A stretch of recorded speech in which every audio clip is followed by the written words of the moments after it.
Alhamdulillah. Vous savez, le plus grave, ce n'est pas de commettre des péchés. Kullu bani Adam khata.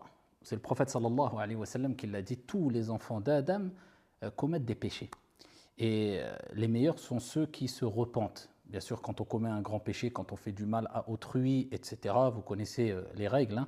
Ici, il faut bien sûr se repentir sincèrement, regretter ce qu'on a fait, avoir la ferme résolution de ne plus recommencer, délaisser le péché et réparer son erreur vis-à-vis d'autrui si on a commis une erreur. Mais le plus grave, ce n'est pas de commettre des péchés, car la porte du repentir est toujours ouverte. Et la personne qui souhaite se repentir, eh bien, qu'il reçoive la bonne nouvelle, car Allah subhanahu wa ta'ala pardonne tous les péchés.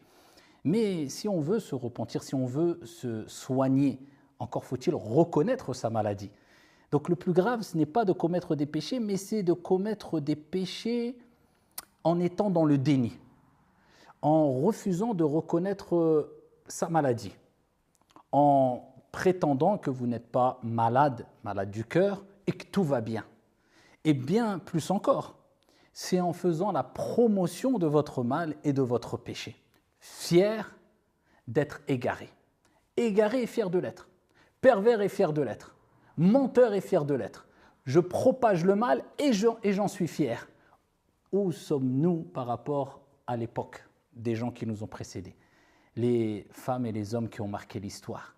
Il est rapporté que certains, eh bien, quand ils allaient faire la prière du matin, ils mettaient du khol dans leurs yeux pour que les compagnons ne remarquent pas, pour que les pieux prédécesseurs, les tabi'in, parce que c'était une habitude chez eux, ne remarquent pas qu'ils avaient les yeux vraiment rouges, parce qu'ils ne voulaient pas dévoiler cette action qui est le fait de pleurer en faisant la prière de la nuit. Tellement qu'ils priaient la nuit, tellement qu'ils pleuraient, ils avaient les yeux rouges. Donc pour passer discret, ils mettaient un peu de khol sur leurs yeux, d'accord, pour garder cette relation sincère entre eux et Allah subhanahu wa ta'ala. Je ne veux pas dévoiler, non pas mes péchés, mais eux, ils ne voulaient pas dévoiler leurs bonnes actions. Certaines personnes, eh bien, faisaient la prière de la nuit toute leur vie sans que leur épouse ou sans que leur époux ne soit au courant. Discrétion totale. Pourquoi? Non pas parce qu'ils ne voulaient pas dévoiler leurs péchés. Regardez la différence entre nous, illa man rahimallah, et eux à une époque, mais ils ne voulaient pas dévoiler leurs bonnes actions. Car le prophète sallallahu alayhi wa sallam, comme il est relaté dans Sahih Muslim, il nous dit Inna Allah yuhibbul abd at-taqiyya al-ghaniyya al-khafi. Allahumma ja'alna minhum. Le prophète sallallahu alayhi wa sallam nous dit Allah subhanahu wa ta'ala aime le serviteur pieux, riche. Les savants ont expliqué, et la majorité des savants ont expliqué ici que riche voulait dire celui qui se suffit, se contente de ce qu'il a, il ne demande rien à personne. Al-Ghani, et il dit Al-Khafi, le discret. Allah aime le discret. Celui qui, quand même il commet des bonnes actions, même quand il fait des bonnes actions, il ne les dévoile pas. Il ne met pas en valeur sa personne. Il ne cherche pas les éloges. Il ne répand pas les éloges qu'on fait sur lui, que ce soit sur les réseaux ou ailleurs. Ça, c'est la personne discrète. Que dire de la personne qui, comme on voit certaines et certains aujourd'hui, on n'est pas dans le fait qu'ils dévoilent leurs bonnes actions, qui normalement ne doivent pas se faire. Ils ne font même pas d'action, si ce n'est que très peu, mais ils dévoilent leurs péchés. Ils sont fiers de leurs péchés, à travers leur compte Insta ou je ne sais quoi. Certains ont l'appellation influenceur, influenceuse, d'autres autre chose. En tout cas, ça peut être monsieur tout le monde, ça peut être... Mais ils sont contents, certains sont contents de leurs péchés, ils en font la promo. Pourquoi? Dans le but de quoi? Eh bien de se montrer et de guider. Parce que c'est des imams aussi. Il faut savoir qu'Allah subhanahu wa ta'ala a parlé de deux types d'imams dans le Coran. Je ne parle pas de l'imam dans sa définition religieuse, celui qui préside la prière, etc. Non, dans sa définition linguistique, si on veut, dans la langue arabe, imam veut dire guide. Et Allah a parlé de deux types d'imams, deux types de guides. Les bons, Allah il nous dit dans le Coran, وَجَعَلْنَا مِنْهُمْ أَئِمَّةً يَهْدُونَ بِأَمْرِنَا لَمَّا صَبَرُوا وَكَانُوا بِآيَاتِنَا يُوقِنُونَ. Et il y avait parmi eux des imams qui guidaient selon notre commandement et qui patientaient et qui croyaient fermement à nos signes, à nos versets. C'est pour cela que les savants ont dit, parmi eux Ibn al-Qayyim, lorsque se rencontrent la patience et la certitude, cela met au monde les imams vertueux, les imams qui guident vers le bien.